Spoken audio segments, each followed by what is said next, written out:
Ini semua karunia loh. Apalagi hanya cuman bahasa roh. Semua karunia dimiliki tanpa kasih nggak ada artinya. Dengan kata lain, karunia rohani nggak ada kait mengaitnya dengan membawa orang ke surga.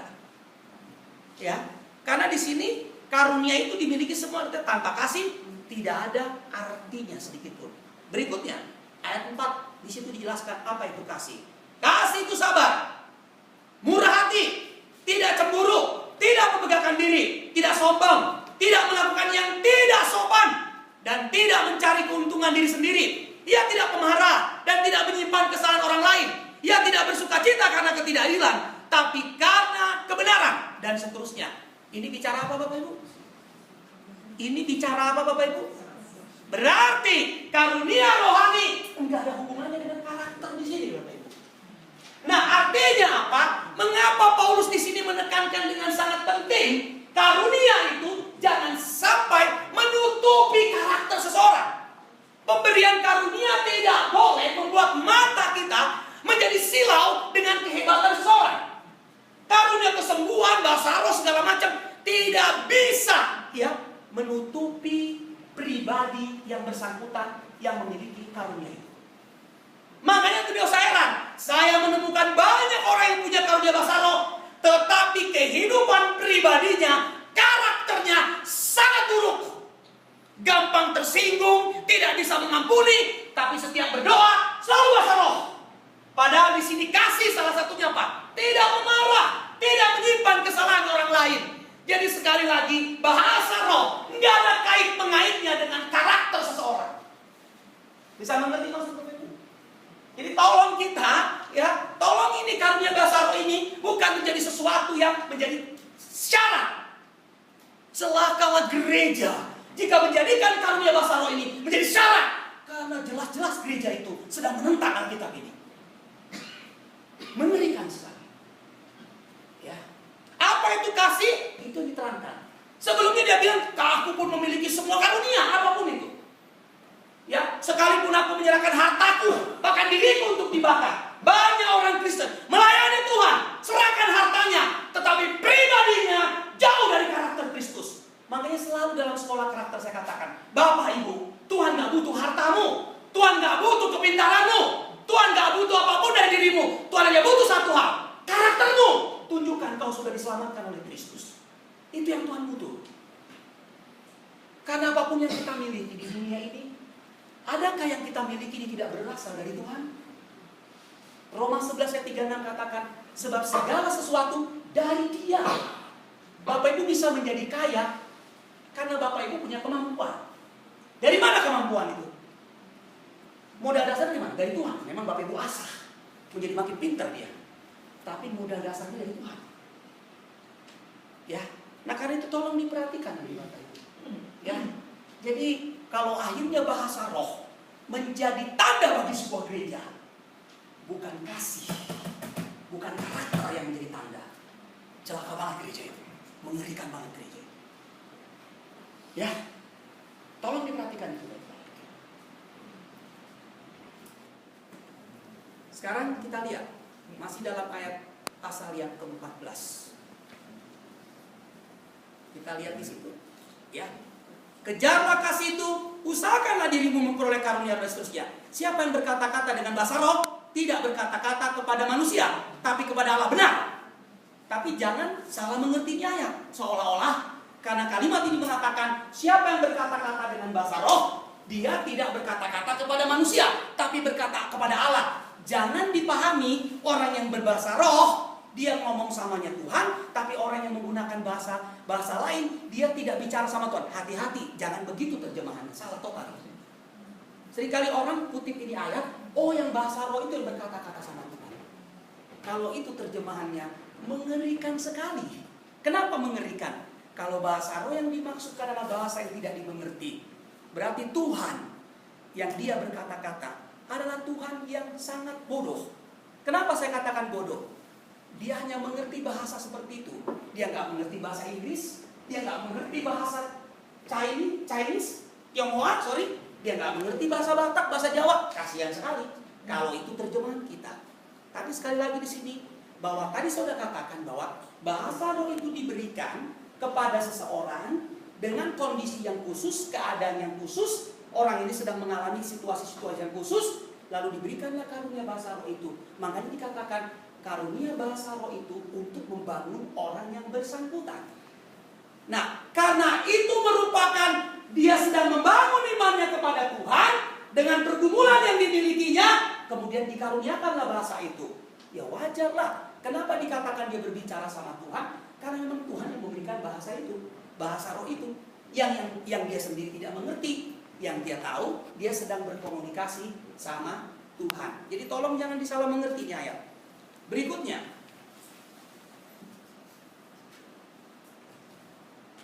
tapi kepada Allah, sebab tidak ada seorang pun yang mengerti bahasanya. Yang ada yang mengerti kok, ya.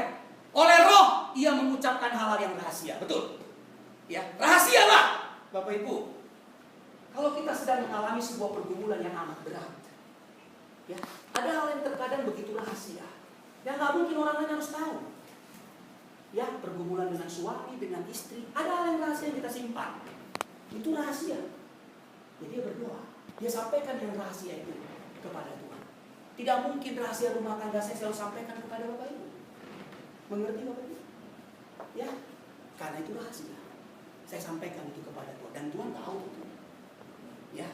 Dan dalam konteks tertentu, ketika orang ini tidak mampu lagi menyatakan rahasia hidup yang begitu berat, rahasia hidup yang begitu penuh pergumulan, di sinilah roh menolong dia untuk berkata-kata dengan bahasa.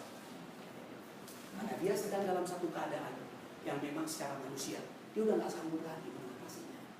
Dia juga sedang membangun hubungannya dengan Tuhan, kerinduannya kepada Tuhan, kerinduan yang besar kepada Tuhan tadi, ingin dia mengatasi semua pergumulannya. Situasi seperti ini bisa membuat Roh Kudus mengaruniakan bahasa itu kepada dia. Tapi jangan lupa, ini sifatnya personal, tidak konteks umum di sini bicara. Berikutnya, ya, aku suka, ini kata Paulus, supaya kamu semua berkata-kata dengan bahasa roh. Tapi lebih daripada itu, supaya kamu bernubuat. Bernubuat di sini bukan meramalkan peristiwa yang akan terjadi. Maksud bernubuat, berbicara atas nama Tuhan dengan benar. Ya, kita udah bicara tentang nubuat ya dalam hermeneutik. Nubuat nava berasal dari kata nafi. Ya, nafi itu nabi, nava itu nubuat. Jadi kalau bicara bernubuat nggak bisa dilepaskan dari status seseorang. Jadi nggak bisa semua orang bernubuat. Di zaman PL nubuat itu selalu berkaitan dengan nabi. Dan jangan lupa, di zaman sekarang sudah nggak ada nabi, fungsi nabi ada. Tapi nggak bisa lagi orang mengatakan, kenapa di zaman PL ada nabi? Karena tidak ada Alkitab yang mereka miliki pada waktu itu dalam bentuk tertulis. Sehingga Tuhan harus bicara langsung, directly. Tuhan ngomong, katakan kepada umatku begini-begini. Jadi aneh rasanya sekarang, kita sudah punya kitab suci yang lengkap, lalu ada pendeta mengatakan, kemarin saya pergi ke sorga, Roh Kudus bicara langsung sama saya, begini-begini. Aneh Anda terima lagi ilham yang baru rupanya. Bapak Ibunya Alkitab sudah lengkap, kita tidak hidup di zaman Nabi, yang tidak ada kitab suci seperti ini. Jadi wajar kalau Tuhan bicara langsung melalui para Nabi. Kita sudah punya Alkitab yang lengkap. Jadi jangan lagi ada orang mengatakan Alkitab ini tidak cukup. Ya, sekali lagi, tidak ada pernyataan yang khusus di luar Alkitab. Ya, itu udah jelas. Kita lanjutkan.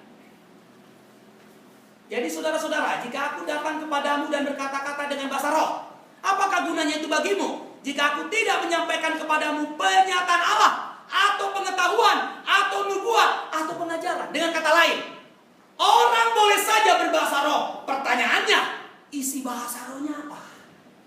Ada pengetahuan nggak di dalamnya? Ada pernyataan Allah nggak? Saya sudah katakan tadi, waktu saya dimuridkan dalam pemuridan yang disebut tadi Bapak rohani saya, belum pernah saya mendengarkan bahasa rohnya itu, yang tidak berisi pengetahuan. Dan saya dengar langsung, karena saya dimuridkan cukup lama. Jadi kalau dia berbahasa roh, saya kadang-kadang sampai berusaha untuk kayak saking seringnya dia berbahasa roh, sampai kadang-kadang banyak kalimat-kalimat itu bisa saya hafal.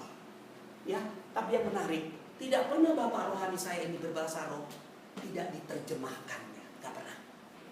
Dan begitu dia terjemahkannya, wow, memang keren banget. Ya, isi dari bahasa roh itu ada pengetahuannya, ada tegurannya. Ya, pernah suatu ketika dia berbahasa roh, dia mengatakan seperti ini. Ya, saudara-saudara, ya, saya berbicara kepada kalian. Ini artinya Tuhan ngomong melalui dia. Ini bahasa rohnya loh. Isinya setelah diterjemahkan. Ya, ada di antara kalian. Makanya dikatakan ada unsur nubuatnya. Oke, ada di antara kalian yang sudah tidak berbicara dengan pasangannya 7 tahun. Bernubuat dia. Bobotnya jelas bahasa rohnya. Bisa diterjemahkan dan bisa dimengerti dengan jelas. Dan akhirnya orang-orang yang ada di situ gemetar dan dia tanya bapak rohani itu dan dia mengaku dosa, dilayani pribadi. Bapak Ibu, sayangnya fenomena itu hampir nggak pernah saya temukan lagi sekarang. Ya, yang saya temukan adalah bala semua bala. Ya, sekali lagi saya tidak anti bahasa roh karena saya bertumbuh seperti ini. Juga karena punya bapak rohani yang memiliki bahasa roh dan juga memiliki karunia menafsirkan bahasa roh. Dan saya hidup di dalamnya.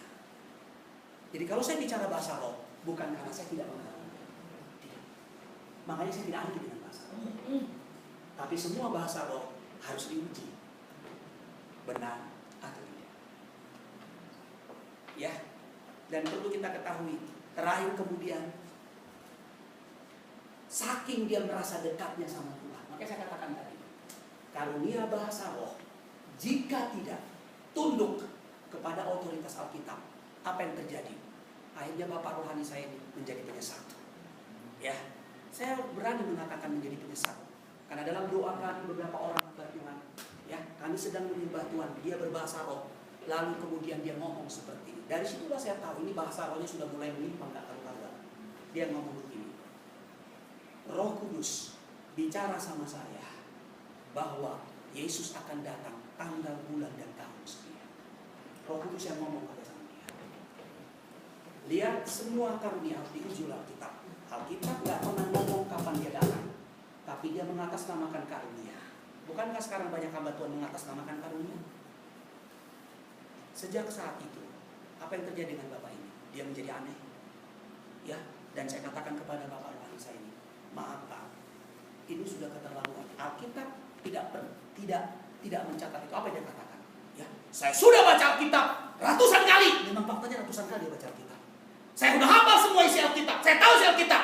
Karena itu dia bilang apa? Saya tidak pernah lagi baca Alkitab. Karena sudah tahu semua isi Alkitab. Dan sekarang Roh Kudus yang bicara langsung sama saya, tidak melalui Alkitab lagi. Lihat penyimpangannya. Lihat penyimpangannya. Dan akhirnya dia pergi kemana-mana. Lalu mulailah Roh Kudus bicara tuh sama dia yang aneh-aneh. Mulai ngomong begini, jangan kau potong apa ini? Enggak dipotong. Jangan kau potong kumismu. Akhirnya karena ketepatan ibu saya adalah anggota jemaat ya dari gereja ini. Bapak Ibu kalau mau suatu ketika kita rombongan, saya akan bawa Bapak Ibu ke Cipinang Sodong Raya nomor 4. Di situ ada namanya Sekolah Nabi. Jadi kalau di situ nanti kita masuk Bapak Ibu, karena saya sudah masuk. Cuman saya belum siap membawa Bapak Ibu, takutnya pada ketakutan di gemeteran. Ya, kalau kita masuk ke ruangan rumah itu, dia langsung nanti di situ ada ruangan-ruangan khusus wanita dikhususkan, pria dikhususkan. Nanti kalau ngomong semua bahasa, barat cek panggil satu-satu. Ya. Tapi soal pengetahuan Bapak Ibu, jangan ditanya Bapak Ibu. Ya, seperti itu. Bagaimana nggak hebat? Saya udah bilang tadi. Ya, dia lulus dari ITB, mengambil jurusan teknik sipil hanya 3 tahun. Berarti kan pintar banget dia. Sudah jadi asisten dosen waktu itu mahasiswa. ITB loh. Ya. Nah, bisa kebayang oleh kita? Ya. Secara pribadi saya bersyukur. Tuhan izinkan saya di masa muda saya untuk mengecap banyak karunia dari orang-orang yang dipakai Tuhan untuk membimbing saya. Walaupun mata saya sendiri yang melihat orang-orang itu kemudian menjadi penyesat. Ngerti Bapak? Ya. Dan saya udah bilang, kalau saya sebut namanya, Bapak Ibu, tidak ada pendeta top di Indonesia ini. Bapak Paryaji, Bapak Niko, oke? Bapak Erastus, sebut semua pendeta top di Indonesia ini. Enggak ada yang tidak mengenal nama Bapak rohani saya ini. Kalau ketemu, sampaikan sama mereka, katakan, kenal nggak dengan Bapak Insinyur Fermin Panjaitan? Ya, kalau sampai mereka nggak kenal, itu namanya kan mereka kacang lupa kuning. Oke? Ya. Dan ini hal yang menarik kalau kita perhatikan. Jadi tolong, ini jangan kita begitu mudah. Akhirnya apa Bapak Ibu? Buku-bukunya itu semua dibakar. Dan dia gak pernah lagi baca Alkitab sejak saat itu. Kenapa dia bilang? Karena Roh Kudus sudah langsung ngomong sama saya. Sejak saat itu saya dengan teman-teman saya bilang, ini Bapak rohani kita udah ngaul, udah karuan. Sejak itulah, itu peristiwanya udah lama sekali. Sudah sekitar 10 tahun yang lalu itu peristiwa. Ya, akhirnya saya katakan, waduh kita udah berusaha untuk terus mengingatkan dia, tapi nggak bisa juga. Biasanya orang-orang yang punya karunia hebat-hebat nggak akan mau dengar orang, apalagi yang ngomong itu orang yang berlatar belakang sekolah. Cenderung dia nggak mau dengar, karena dia hanya mau dengar orang-orang yang memiliki karunia yang sama dengan karunianya, yang nggak punya latar belakang sekolah. Karena kalau nggak punya latar belakang sekolah, malah ya, agak susah kan mengoreksi dia. Mengerti kan? Sehingga bicaranya Roh Kudus semua. Oke, kita teruskan. Entah berapa banyak macam bahasa di dunia ini dan seterusnya. Oke, nggak di situ, ya? Ini 13 langsung. Karena itu siapa yang berkata-kata dengan bahasa roh, ia harus berdoa. Perhatikan di kalimat Bapak Ibu. Karena itu siapa yang berkata-kata dengan bahasa roh, ia harus berdoa. Ada kata harus Bapak Ibu, tolong diperhatikan. Harus. Apa? Supaya kepadanya diberikan juga karunia untuk menafsirkannya. Harus loh ini. Saya nggak tahu lah gereja-gereja yang menekankan bahasa roh pernah baca ayat ini nggak ya? Atau sudah dibutakan matanya? Sehingga semua bahasa roh nggak ada satupun yang menafsirkan. Ya. Kita lihat di situ. Ya. Harus ada di situ dikatakan yang menafsirkannya. Sebab jika aku berdoa dengan bahasa roh, maka rohkulah yang berdoa. Ini menarik ya. Di sini ungkapan rohku, di sini murni unsur subjektivitas pribadinya. Rohku yang berdoa. Tapi lihat kalimat berikutnya Bapak Ibu. Ya. Jadi kalau unsur roh di sini rohku yang berdoa, di sini lebih berbicara tentang perasaan emosional. Itu dalam bahasa Yunani. Perasaan emosional. Ya. Berikutnya. Ya. Maka rohkulah yang berdoa, tapi akal budiku tidak turut berdoa. Ngeri ya? Nggak turut berdoa loh akal budinya. Tadi kita lihat berbicara tentang roh tadi, bahasa roh tadi hubungannya dengan di Korintus itu dihubungkan dengan bagaimana akal budi itu penting. Ya. Dan jangan lupa, ini konteksnya di Korintus. Saya sudah beritahu tadi Bapak Ibu, jemaat Korintus adalah berlatar belakang penyembah berhala. Tolong diperhatikan itu Bapak Ibu. Ya. Orang kalau berbicara tentang penyembahan berhala, lihat logikanya rendah banget. Kenapa rendah? Gimana sih ceritanya gunung kok disembah? Kan logikanya rendah banget kan? Bagaimana sih ceritanya patung kok disembah? Lihat akal budinya nggak ada. Bagaimana saya ngomong sama patung? Kan nggak ada akal budinya itu. Masih ingat maksud saya Bapak Ibu? Berarti ya? Karena nggak pakai akal budi. Ya. Dengan kata lain, anti rasio gitu. Ya. Kita lihat di situ. Makanya nggak usah heran ya. Semua orang yang menekankan bahasa roh, ketika diuji dengan akal budi, dia pasti mengatakan, wah itu antikristus. Lalu dikatakan ajaran sesat. Kenapa? Semua karunia ketika diuji dengan akal budi yang sehat, berdasarkan terang Alkitab, ya harus tunduk. Jika tidak, itulah upaya iblis untuk mempertahankan karunia yang tidak benar itu. Ya, kita lanjutkan. Ayat berapa tadi? Ya. Sebab jika aku, ayat 15. Jadi apakah yang harus ku perbuat? Aku akan berdoa dengan rohku, tetapi aku akan berdoa juga dengan akal budiku. Dengan kata lain apa? Bahasa roh tidak salah, tapi jangan bahasa roh itu tanpa akal budi. Oke? Artinya, ya aku akan bernyanyi dengan rohku, tapi aku juga akan nyanyi dengan akal budi. Ya, berbahasa dengan akal budi. Kita lanjutkan. Ya, aku akan menyanyi dan memuji dengan rohku, tapi aku akan menyanyi dan memuji juga dengan akal budiku. Makanya Bapak Ibu, kalau menyanyi, nah ini kelemahan kita. Kecenderungan gereja Protestan, nyanyinya dengan akal budi, tanpa roh. Makanya mati lagunya. Ya, biasanya orang menyanyi dengan akal budi, itu cenderung nggak tanpa ekspresi. Karena akal budi doang. Kaku, tidak hidup. Kebalikannya dengan karismatik. Karismatik cenderung rohnya luar biasa. Tergantung roh memimpin. Kadang-kadang gak ada aturannya. Bisa lagunya diulang-ulang sampai 100 kali. Kadang-kadang akal budinya dengan katanya akal ide. Emang gak ada lagi lagu lain kah? Akal budinya gak jalan. Hanya itu lagu diulang-ulang sampai 100 kali. Ya, seperti itu. Dan kecenderungan orang yang menyanyi dengan roh, dia jarang menelaah kalimat-kalimatnya. Dia hanya berdasarkan rohku Tuhan. Ininya gak jalan. Makanya telaah kritisnya nggak ada terhadap lagu-lagu itu, ya kan? Nah, jadi ini paradoksnya, ya. Yang Protestan begitu menekankan akal budi tanpa roh, jangan lupa akal budi tanpa roh itu sama dengan Nikodemus. Tahu Nikodemus? Itu akal budi tanpa roh itu. Lihat saking akal budinya. Yesus bilang bicara rohani ya. Kamu harus dilahirkan kembali. Yang dipakai itu bahasa rohani. Dia pakai akal budinya. Lihat ini gaya orang Protestan nih, sok pinter gitu ya. Mau mengerti pekerjaan roh tapi otaknya yang dipakai gak tunduk pada Roh Kudus. Apa? Guru, bagaimana mungkin aku yang setua ini masuk lagi ke rahim ibuku? Itu oonnya ya. Sama ini sama. Yang satu pakai bahasa roh atau menggunakan roh tanpa akal budi. Yang satu pakai akal budi tapi tanpa roh. Sama aja maunya dua. Oke? Bisa mengerti maksud saya? Akal budi tanpa roh nggak ada makna sebetulnya. Roh tanpa akal budi juga nggak punya makna. Ya, nah ini penting. Kenapa? Karena orang yang berbahasa roh, ya, itu cenderung ya mengekspresikan kata-katanya dengan perasaannya. Ngerti?